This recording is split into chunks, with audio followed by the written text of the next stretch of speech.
नमस्कार दोस्तों, स्वागत है आपका आपके channel one nation one exam पे। तो दोस्तों, जैसा कि आपको पता है, हम लोग यूपी डीएलएड सेकेंड सेमेस्टर का मैथ का पेपर हल कर रहे हैं जो प्रीवियस ईयर आपसे पूछे गए थे। तो दोस्तों, इससे पहले मैं 2019 का पेपर हल करा चुका हूं। अगर आपने वो नहीं देखा है तो डिस्क्रिप्शन में लिंक मिल जाएगा या फिर आपको यहाँ ऊपर आई बटन में भी लिंक मिल जाएगा। दोस्तों, इस वीडियो में जो हम पेपर कराएंगे वो यहाँ पे 2018 लिखा है, लेकिन जो पेपर हुआ था वो 2 फ़रवरी 2019 को ही हुआ था। यानी दोस्तों, 2019 में 2 सेकेंड सेमेस्टर के पेपर हुए थे।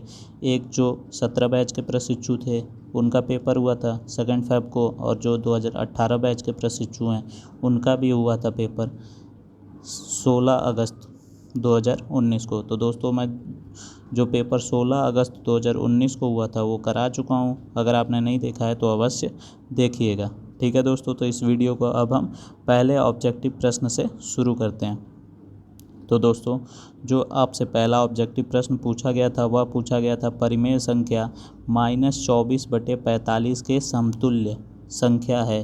तो दोस्तों, जब आपसे समतुल्य की बात करता है यानी तुलना में यह इसी के बराबर होनी चाहिए, यानी ऐसा कोई नंबर जिससे इसका अंश और हर कट जाए और इसी के समतुल्य संख्या आ जाए। तो दोस्तों, आप देख रहे होंगे 2 से तो कट नहीं सकता क्योंकि नीचे जो हर है उसमें विषम संख्या है। तो 3 से काटेंगे तो 3 × 8 = 24, 3 × 1 = 3 और 3 × 5 = 15, और माइनस का साइन है तो माइनस को ऐसे ही हम लगा देंगे। तो हमारा आ गया -8/15 जो है वो -24/45 के समतुल्य है।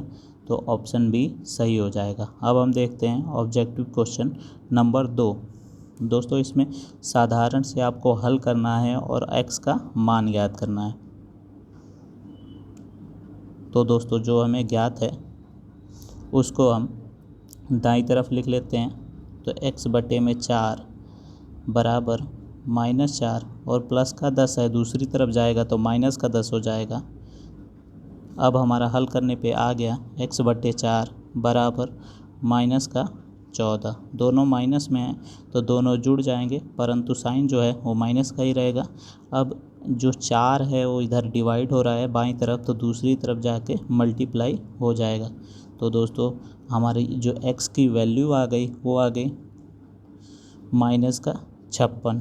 ठीक है दोस्तों, जो ऑप्शन ए में दिया हुआ है। तो जो सेकंड ऑब्जेक्टिव क्वेश्चन था उसका आंसर हो गया ए, यानी -56। अब हम देखते हैं तीसरा ऑब्जेक्टिव क्वेश्चन। एक वर्ग जिसकी भुजा 1.6 है, वर्ग का क्षेत्रफल ज्ञात कीजिए। दोस्तों, वर्ग आपको दिया हुआ है जिसकी एक भुजा 1.6 मीटर है। वर्ग में आपको पता होगा कि सारी भुजाएं बराबर होती हैं, और जो क्षेत्रफल का फॉर्मूला होता है वो होता है भुजा का वर्ग, यानी भुजा का स्क्वायर।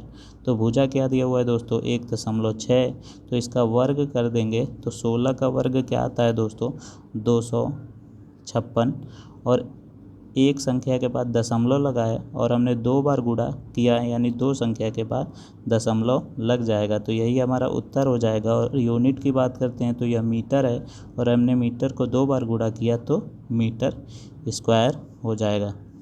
तो देखते हैं कौन से ऑप्शन में दिया हुआ है 2.56 मीटर वर्ग। तो तीसरे ऑब्जेक्टिव क्वेश्चन का बी आंसर जो है वो सही हो जाएगा। अब हम देखते हैं चौथा प्रश्न। सबसे छोटी सम अभाज्य संख्या है। तो दोस्तों, सबसे छोटी होनी चाहिए और सम संख्या होनी चाहिए, यानी ऐसी संख्या जो 2 से विभाजित हो जाए। अभाज्य यानी ऐसी संख्या जिसके सिर्फ 2 फैक्टर हों, यानी प्राइम नंबर हो। तो दोस्तों, आप देख रहे होंगे जो 2 है वो सम संख्या भी है और अभाज्य भी है। ठीक है दोस्तों, जो 1 है वो अभाज्य भी नहीं है क्योंकि सिर्फ इसका एक ही फैक्टर है। ठीक है दोस्तों, और जो 0 है वो भी ना अभाज्य है, ये भी सम अभाज्य संख्या नहीं है। और जो अगला ऑप्शन दिया हुआ है दोस्तों, यहाँ शायद 4 होगा, तो 4 भी जो होता है इसके 3 फैक्टर होते हैं। तो जो चौथा ऑब्जेक्टिव क्वेश्चन है उसका आंसर बी हो जाएगा। अब हम देखते हैं अगला 5वां ऑब्जेक्टिव। किसी त्रिभुज का क्षेत्रफल 45 वर्ग सेंटीमीटर तथा आधार 15 सेंटीमीटर दिया है। यानी आपको क्षेत्रफल पता है और त्रिभुज की बात कर रहा है, तो त्रिभुज का क्षेत्रफल होता है हाफ आधार गुणे ऊंचाई। ठीक है दोस्तों, तो आपको जो क्षेत्रफल है वो दिया हुआ है 45 और आधार दिया हुआ है आपका 15। तो सबकी जगह पे बस हम वैल्यू पुट कर देंगे और हमारा जो h है उसे हम ज्ञात कर लेंगे, यानी ऊंचाई को ज्ञात कर लेंगे। तो इधर जो 2 है वो डिवाइड हो रहा है तो उधर जाके क्या हो जाएगा मल्टीप्लाई, और इधर 15 मल्टीप्लाई हो रहा है तो उधर जाके क्या हो जाएगा डिवाइड। अब हम इसको हल कर लेते हैं तो 15 तियाँ 45, अब 3 दूनी 6, यानी h आ गया हमारा 6 और जो यूनिट है वो है सेंटीमीटर, क्योंकि यहाँ सेंटीमीटर लिखा हुआ है। ठीक है दोस्तों, तो हमारा आ गया 6 सेंटीमीटर जो ऑप्शन डी में दिया हुआ है। अब हम देखते हैं छठा प्रश्न जो ऑब्जेक्टिव नहीं है पर एक ही नंबर का है, इसको हल करके आपको दिखाना होता है। तो दोस्तों इसमें आपसे पूछ रहा है ए स्क्वायर प्लस 1/a² बराबर 2 दिया हुआ है और इसका मान आपको ज्ञात करना है। तो दोस्तों इससे आपको बदल कर यह लाना होगा जिससे इसका मान ज्ञात हो जाए। तो इससे बदल कर हम कैसे ला सकते हैं, तो दोस्तों यहाँ पे आप देख रहे हैं a² प्लस b² लिखा हुआ है परंतु 2ab नहीं लिखा हुआ है। तो हम इसमें बाईं तरफ 2 जोड़ देंगे और दाईं तरफ भी 2 जोड़ देंगे ताकि हमारे इक्वेशन पे कोई भी प्रभाव ना पड़े। ठीक है दोस्तों, अब ये हमारा जो बाईं तरफ है वो क्या हो गया a² plus b² plus 2ab, यानी 2a और b, तो जो आपस में कट जाएंगे और हो जाएगा 2, यानी यह एक हमारा फॉर्मूला बन गया a प्लस b का होल स्क्वायर। ठीक है दोस्तों, बराबर इधर दाईं तरफ क्या बचा 4, इधर वर्ग हो रहा है तो दूसरी तरफ जाके यह रूट हो जाएगा और इधर से हट जाएगा और हमारा a प्लस 1/a आ जाएगा 2। ठीक है दोस्तों, तो उम्मीद करता हूँ आपको समझ में आ गया होगा। अब हम देखते हैं अगला प्रश्न 7वां जो -4/9 है, इसका गुणात्मक प्रतिलोम बताना है। यानी इसके सामने या इसके बगल में ऐसी संख्या लिखनी है जिससे यह गुणा हो तो क्या आ जाए दोस्तों 1 आ जाए। तो क्या करेंगे, जो हर है वो अंश हो जाएगा और जो अंश है वो हर हो जाएगा। ठीक है दोस्तों, तो यह दोनों आपस में कैंसिल हो जाएंगे और 1 आ जाएगा, परंतु यहाँ माइनस है तो -1 आएगा, पर हमें गुणात्मक प्रतिलोम में प्लस का 1 लाना होता है तो इसके साथ भी हम माइनस रखेंगे। ठीक है दोस्तों, अब हम अगला प्रश्न देखते हैं। 5 पुस्तकों का मूल्य 7 पुस्तकों के मूल्य से 72 कम है। यानी अगर बुक को हम B मान लेते हैं तो 5 बुक्स का जो मूल्य है यानी प्राइस जो है वो 7 किताबों से 72 कम है। यानी अगर हम 5 किताबों में 72 जोड़ देते हैं तो 7 किताबों के बराबर हमारा मूल्य ज्ञात हो जाएगा। अब यहाँ से क्या हो गया दोस्तों, जो हमें अननोन है या जो हमें ज्ञात नहीं है, जैसे हमें बुक का प्राइस नहीं पता है तो उसको एक तरफ ले जाएंगे तो यह 5 इधर प्लस का है तो दूसरी तरफ जाएगा तो माइनस का हो जाएगा।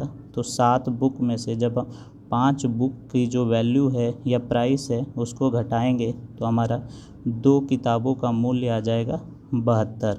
जहाँ से हम एक किताब का मूल्य निकाल लेंगे तो आ गया हमारा 36। अब हम प्रश्न में देखते हैं क्या कह रहा है, तो एक पुस्तक का मूल्य ज्ञात कीजिए। तो दोस्तों आ जाएगा हमारा 36 रुपये।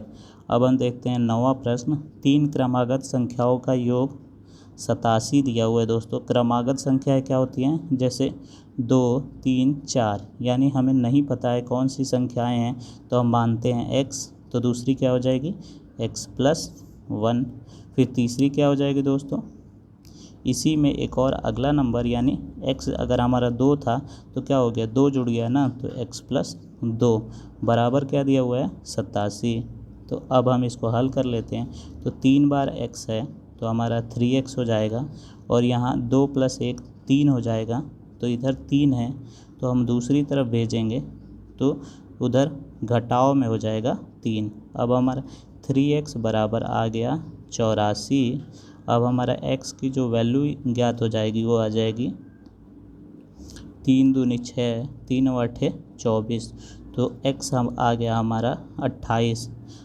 तो अब हम देखते हैं क्या कह रहा है, द्वितीय क्रमागत संख्या का मान, यानी यह तो हमारा प्रथम संख्या हो गया, परंतु हमें द्वितीय का मान ज्ञात करना है, यानी x+1 ज्ञात करना है। तो हम x में 1 जोड़ देंगे तो जो आएगा वही हमारा द्वितीय क्रमागत संख्या हो जाएगी।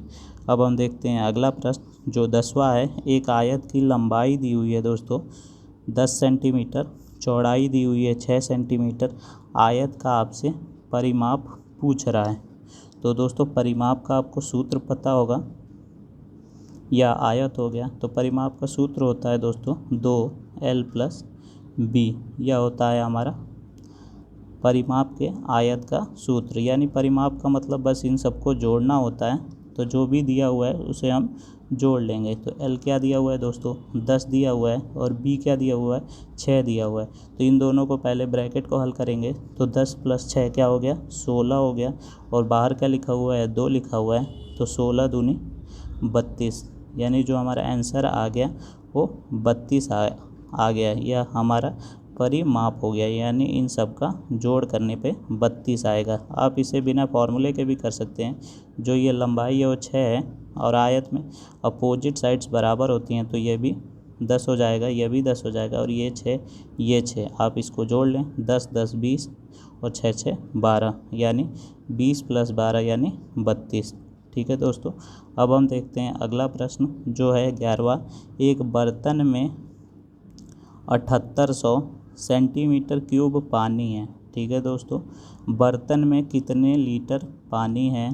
तो दोस्तों आपको ज्ञात करना है कि कितने लीटर पानी है। तो 1 लीटर में जो होता है 1000 सेंटीमीटर क्यूब होता है। ठीक है दोस्तों, तो जो 1 सेंटीमीटर में कितना हो जाएगा, तो 1 सेंटीमीटर में ज्ञात करने के लिए इसको हम दूसरी तरफ भेज देंगे, तो 1/1000 लीटर हो जाएगा, बराबर 1 सेंटीमीटर क्यूब। हमने इसलिए किया क्योंकि हमें 1 सेंटीमीटर क्यूब की वैल्यू पता हो गई, जहाँ से हम 7800 सेंटीमीटर क्यूब की वैल्यू निकाल लेंगे, यहाँ से 7800 से गुणा करके। तो दूसरी तरफ भी 7800 से गुणा कर देंगे, तो क्या आ जाएगा दोस्तों 7800 सेंटीमीटर क्यूब की जो वैल्यू आ जाएगी, आप देख रहे हैं यहाँ पे 2 शून्य से 2 शून्य कट जाएंगे, 1 शून्य बचा, तो 1 डिजिट के बाद पॉइंट लग जाएगा। तो आ गया हमारा दोस्तों 7.8 लीटर। यही उत्तर हो जाएगा इतने सेंटीमीटर क्यूब में पानी का। ठीक है दोस्तों। अब हम देखते हैं लघु उत्तरीय प्रश्न। दोस्तों ये 2 नंबर के पूछे जाते हैं, इसमें आपको स्टेप वाइज करना होता है ताकि आपको पूरे अंक प्राप्त हो सके। दोस्तों अगर आपको सारे प्रश्न समझ में आए हों तो चैनल को सब्सक्राइब अवश्य कर दीजिएगा और साथ में बेल आइकन पर क्लिक कर दीजिएगा। 12वां प्रश्न है, एक वर्गाकार पार्क जिसकी भुजा 30 मीटर है। देख लेते हैं दोस्तों क्या कह रहा है। एक वर्गाकार पार्क है, यानी जिसकी सारी भुजाएं बराबर होती हैं, जिसकी भुजा 30 मीटर है, यानी यह 30 है तो यह भी 30 हो जाएगा, यह भी 30 हो जाएगा और यह भी 30 हो जाएगा। इसके चारों ओर 1 मीटर चौड़ा रास्ता है। दोस्तों इसके चारों ओर, प्रश्न में यह नहीं कह रहा है कि बाहर है या अंदर है, तो हम मान लेते हैं पार्क के अंदर ही रास्ता होगा। तो चारों तरफ जो है 1 मीटर का रास्ता है, यानी यह 1 मीटर का, यह 1 मीटर का, यह 1 मीटर का। ठीक है दोस्तों। पार्क में 2 रुपये प्रति वर्ग मीटर की दर से घास लगाने, यानी यह जो दिया हुआ है पार्क, इसमें घास लगानी है। ठीक है दोस्तों। तो इसके पहले जो साइड है वो ज्ञात कर लेते हैं। तो यहाँ यह 1 है, तो 1 हम यहाँ से घटा देंगे, और इधर से भी 1 कम हो रहा है तो 1 इधर से भी घटा देंगे। तो हमारा क्या बचा दोस्तों, यह हमारा 28 बचा, यानी जो हमारा बच गया पार्क, रास्ता को अगर हटा दें तो पार्क बचा 28। तो 28 में क्या करेंगे दोस्तों, यह एक वर्ग है, तो वर्ग का निकालने का तरीका होता है भुजा स्क्वायर। तो हम भुजे का स्क्वायर कर देंगे। तो जब हम 28 का स्क्वायर करेंगे तो 28 का स्क्वायर होता है 784। तो यह आ गया हमारे इस जो वर्गाकार पार्क है जिसमें घास लगानी है उसका एरिया। परंतु इसमें कह रहा है 2 रुपये प्रति वर्ग मीटर। ठीक है, यह वर्ग मीटर है, यानी 2 रुपये प्रति वर्ग मीटर लगाना है और इतना वर्ग मीटर दिया हुआ है, तो सिंपली हम यहाँ गुणा कर लेंगे। तो 2 चौके 8, 2 आठे 16, 2 सत्ते 14, 1 15, यह आ गया हमारा रुपए। ठीक है दोस्तों, तो उम्मीद करता हूँ आपको 12वां प्रश्न भी समझ में आ गया होगा। अब हम देखते हैं 13वां प्रश्न, जिसमें a प्लस बी की वैल्यू दी हुई है और a माइनस बी की वैल्यू दिया हुआ है। आपको a square minus B square पूछ रहा है, तो इसका आपको फॉर्मूला पता होगा। a square minus B square होता है a plus B a minus B. अब हमें a प्लस बी दिया हुआ है 12 और a माइनस बी दिया हुआ है 2, तो हम इसको गुणा कर लेंगे, तो जो उत्तर आएगा वो आ जाएगा हमारा 24। ठीक है दोस्तों, अब हम देखते हैं 14वां प्रश्न, जो पूछ रहा है एक न्याय पंचायत में इतनी ग्राम सभाएँ हैं, यानी आपको इतनी ग्राम सभाएँ दी हुई हैं।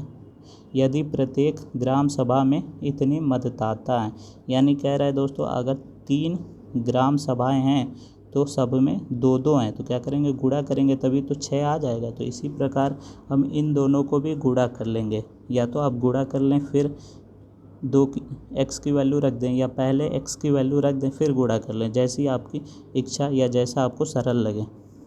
यदि x बराबर 2 है तो कुल मतदाताओं की संख्या। तो दोस्तों हम पहले x की वैल्यू 2 रख लेते हैं, तो हमें पता चल जाएगा न्याय पंचायत में कितनी ग्राम सभाएँ हैं। तो 3 दूनी 6 प्लस 2 8, यानी 8 ग्राम सभाएँ हैं। और इसमें प्रत्येक मतदाता कितने हैं, तो यहाँ भी x की वैल्यू 2 रख लेते हैं, तो 2 का वर्ग हो जाएगा, यानी 2 दूनी के 4 प्लस 3 दूनी 6 प्लस 6, तो 6 6 12, 12 4 16। ठीक है दोस्तों, तो 16 आ गया, यानी 8 जो हैं उसमें प्रत्येक में 16 हैं, तो हम क्या करेंगे 8 को 16 से गुणा करेंगे, तो हमारे मतदाता आ जाएंगे 128। तो दोस्तों उम्मीद करता हूँ आपको यह प्रश्न भी समझ में आ गया होगा। अब हम देखते हैं अगला प्रश्न 15वां। दोस्तों यह प्रश्न थोड़ा सा कठिन आया हुआ था पेपर में। सेकेंड सेमेस्टर का पेपर थोड़ा कठिन आ भी जाता है, क्योंकि एक प्रश्न ऐसा अवश्य पूछ लिया जाता है जो आपके सिलेबस से बाहर हो या थोड़ा बहुत कठिन हो। तो दोस्तों 15वां प्रश्न देखते हैं। ए क्यूब प्लस बी क्यूब आपसे पूछा गया है, तो आपको इसका फॉर्मूला पता होना चाहिए। इसका फॉर्मूला होता है a plus B A square plus B square minus A B. दोस्तों यहाँ पे आपको पता है कि ए बी दिया हुआ है, यानी ए बी दिया हुआ है और ए माइनस बी दिया हुआ है, तो हमको इसकी और इसकी वैल्यू ज्ञात करनी पड़ेगी। तो हम किससे ज्ञात करेंगे, यह जो दिया हुआ है इसी से ज्ञात करेंगे। तो यहाँ ए माइनस बी दिया हुआ है, तो इसका वर्ग कर लेते हैं, तो क्या आ जाएगा दोस्तों ए माइनस बी का होल स्क्वायर बराबर 4 का स्क्वायर, यानी A square plus B square minus है तो माइनस 2ab बराबर 16। अब हमें ए बी की वैल्यू दी हुई है 5, तो रख देंगे, तो आ जाएगा हमारा माइनस का 10 बराबर 16, और यहाँ क्या है A square plus B square. तो अब हम इसको दूसरी तरफ भेजेंगे तो प्लस हो जाएगा, तो क्या आ जाएगा दोस्तों ए स्क्वायर प्लस बी स्क्वायर आ गया हमारा 26। तो दोस्तों हमने इसकी वैल्यू ज्ञात कर ली, इसकी वैल्यू हमें पहले से पता थी, अब हमें इसकी वैल्यू ज्ञात करनी होगी। तो अब हम क्या करेंगे, जो हमें ए स्क्वायर प्लस बी स्क्वायर आ गया इसी की मदद से इसकी वैल्यू भी ज्ञात कर लेंगे। तो ए प्लस बी का होल स्क्वायर कर लेते हैं, तो इसका फॉर्मूला क्या होता है A square plus B square plus 2ab। A square plus B square हमें 26 दिया हुआ है, 2ab में ab भी दिया हुआ है 5, तो 5 दूनी 10 यानी 36 आ गया। तो a प्लस बी का होल स्क्वायर 36 आया, तो a प्लस बी क्या हो जाएगा दोस्तों अंडर रूट हो जाएगा, यानी 6 हो जाएगा। अब हमें सबकी वैल्यू पता चल गई, a प्लस बी है 6, ए स्क्वायर प्लस बी स्क्वायर है दूसरे ब्रैकेट में 26 माइनस 5। तो अब हम इसको हल कर लेंगे, तो 26 में से जब हम 5 घटाएंगे तो दोस्तों 21 बचेगा, और 21 को जब हम 6 से गुणा करेंगे तो हमारा आ जाएगा 126, और यही हमारा उत्तर हो जाएगा क्वेश्चन संख्या 15 की। अब हम देखते हैं 16वां प्रश्न। एक घनाकार लकड़ी के टुकड़े का आयतन जो दिया हुआ है, घनाकार है दोस्तों, आयतन आपको दिया हुआ है इतना है। यदि टुकड़ा 8 सेंटीमीटर, 6 सेंटीमीटर, चौड़ा है तो ऊंचाई ज्ञात करनी है। तो दोस्तों आपको आयतन का फॉर्मूला पता होगा।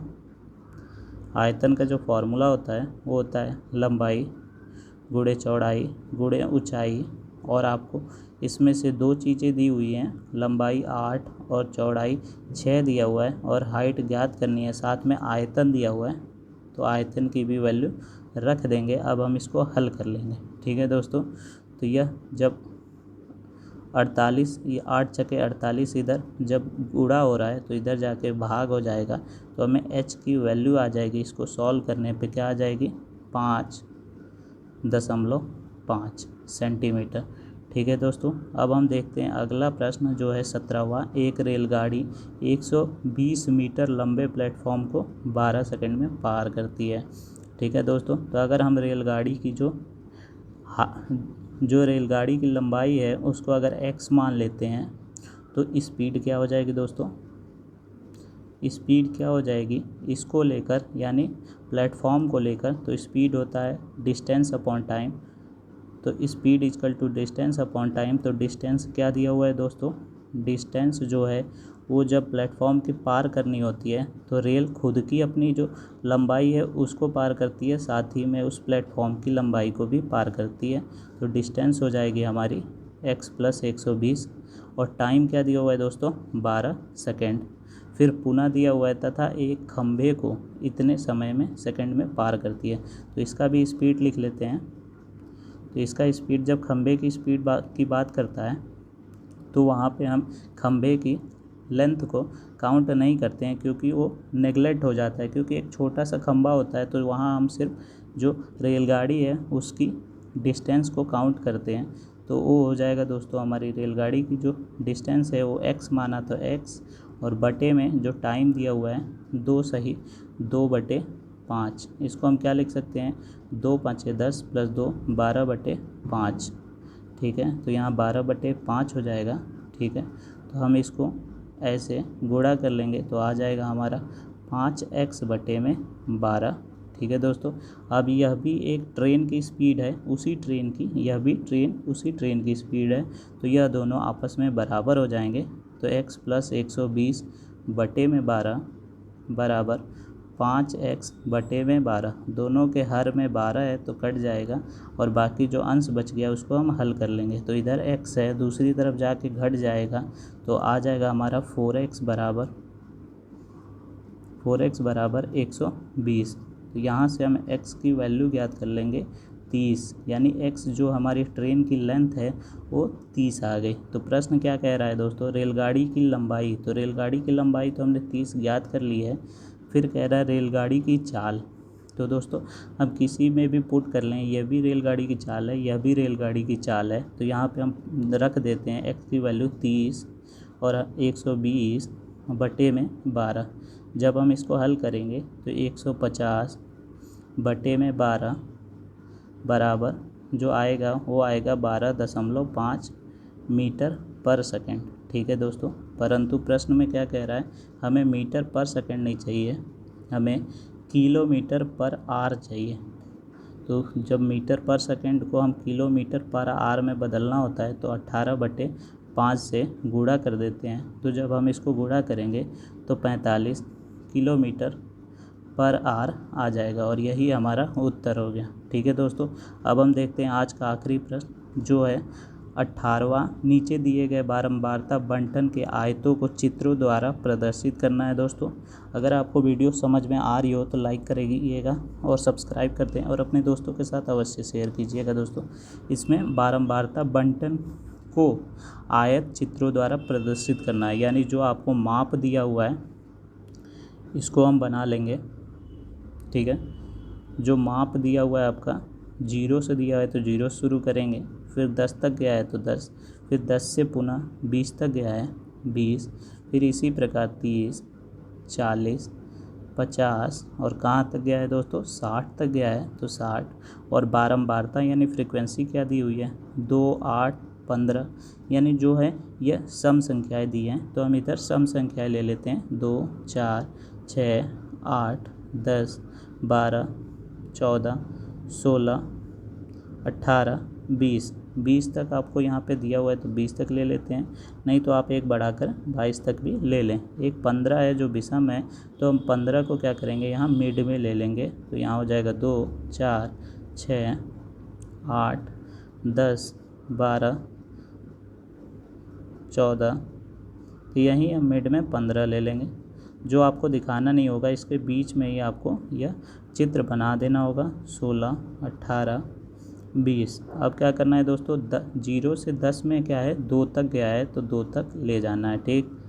अब फिर क्या करना है 10 से 20 तक 8 तक, तो 8 तक यहाँ से 8 के सामने तक ले जाकर यूँ करके और आपको यह चित्र बनाना होगा। फिर 20 से 30 तक 15 है, तो जैसे मैंने आपको बताया यहाँ पे आपको 15 तक ले जाना है। इसी प्रकार 30 से 40 में आपको 20 तक ले जाना है, तो 20 के सामने तक और ऐसे जोड़कर आपको यह बना देंगे। फिर 16 तक, तो 16 कहाँ है दोस्तों, यहाँ है, तो 16 इसी प्रकार इसी के साथ जुड़ते हुए बन जाएगा।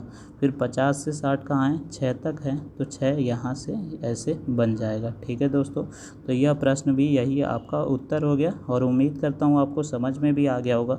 तो दोस्तों अगर आपको पूरी वीडियो समझ में आई होगी तो लाइक करने के साथ सब्सक्राइब कर लें चैनल, क्योंकि आपको आपका पूरा सिलेबस कंप्लीट कराया जाएगा और डेली अपडेट भी मिलती रहेगी। और अपने दोस्तों के साथ अवश्य शेयर करें। पूरी वीडियो देखने के लिए बहुत बहुत धन्यवाद दोस्तों।